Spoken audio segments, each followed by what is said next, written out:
Class आज की class में हम देखने चल रहे हैं जावा इन्वायरमेंट। जावा इन्वायरमेंट है क्या? जावा इन्वायरमेंट एक जावा के प्रोग्राम क्रिएट करने का एक प्लेटफॉर्म है। ठीक है, अब इसके अंदर है क्या?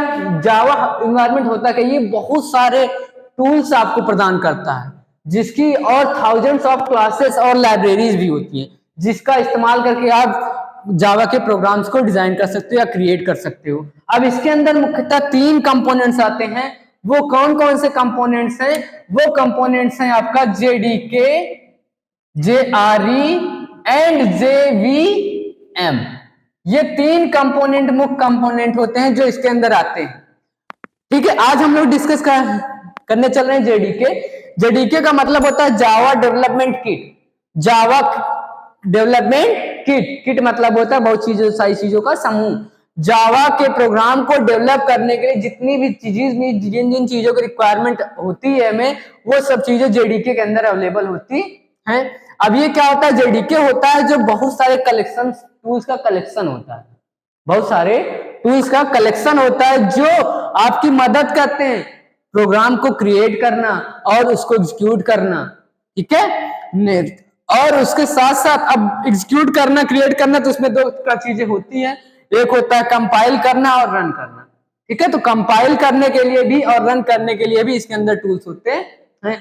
ठीक है, अब बात करते हैं यहाँ पे हम, तो अगर हम इसको इमेज की मदद समझें तो जेडीके एक बहुत बड़ा कंटेनर होता है। जेडीके एक बहुत बड़ा कंटेनर होता है, उसके अंदर और भी सब कंटेनर्स होते हैं। तो उसके अंदर पहला जो कंटेनर दिया गया वो जेआरई। अब इसके अंदर क्या है? क्लास लोडर होता है, एग्जीक्यूशन इंजन होता है, जावा पैकेज होता है और बहुत सारी क्लासेस होती हैं।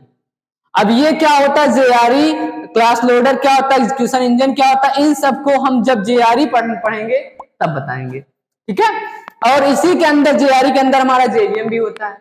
और ये वाला जो कंटेनर था हमारा, ये वाला जो कंटेनर है, इस कंटेनर का काम सिर्फ और सिर्फ किसके लिए किया जाता है? एग्जीक्यूशन पर्पस के लिए, जावा प्रोग्राम को एग्जीक्यूट करने के लिए। ठीक है, और इसके बाद बात करते हैं, जब हम प्रोग्राम को क्या करते हैं? डेवलप करते हैं, तो डेवलप करने के लिए भी अलग अलग टूल्स होते हैं। तो यहाँ पर पहला टूल है एप्लेट वीवर। एप्लेट वीवर का काम ये होता है एप्लेट्स को शो करना। अब एप्लेट्स क्या होता है? एप्लेट एक छोटा सा प्रोग्राम होता है जो जावा की मदद से क्रिएट किया जाता है। अब बात करते हैं जावा सी। जावा सी का मतलब होता है कंपाइलर। क्या? कंपाइलर, जावा का कंपाइलर। ठीक है, और इसका काम क्या होता है? फाइल को कंपाइल करना, यानी डॉट क्लास फाइल क्रिएट करना। इसके बाद होता है जावा, ये होता है जावा का इंटरप्रीटर।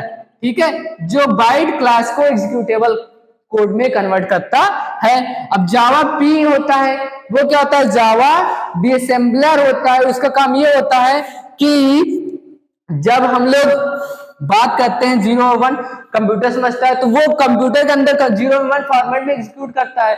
तो ये करता क्या है? जावा डिसेंबलर। इसका नाम क्या है? जावा डिसेंबलर। ठीक है, जावा डिसेंबलर। इसका काम ये होता है कि ये बाइनरी कोड को ह्यूमन अंडरस्टैंडेबल कोड में कन्वर्ट करता है। जावा एज का काम ये होता है कि अलग अलग प्रोग्रामिंग लैंग्वेज को इंपोर्ट करने के लिए हम इस्तेमाल करते हैं। जावा डॉक का इस्तेमाल होता है HTML की फाइल को क्रिएट करना, या जिसकी मदद से हम वेब एप्लीकेशंस को क्रिएट कर सकते हैं। नेक्स्ट होता है JDB, जावा डिबगर। इसको क्या बोलते हैं? जावा डिबगर। इसका काम ये होता है कि जो जावा के प्रोग्राम में जो भी मिस्टेक्स होती हैं उसको ठीक करने का काम होता है जावा डिबगर का। अगर हम ओरली एक शब्द में समझें तो जावा जेडीके है क्या? जेडीके इन 2 चीजों से मिलके बना है, JRE plus Java development tools. That's all. Thank you class.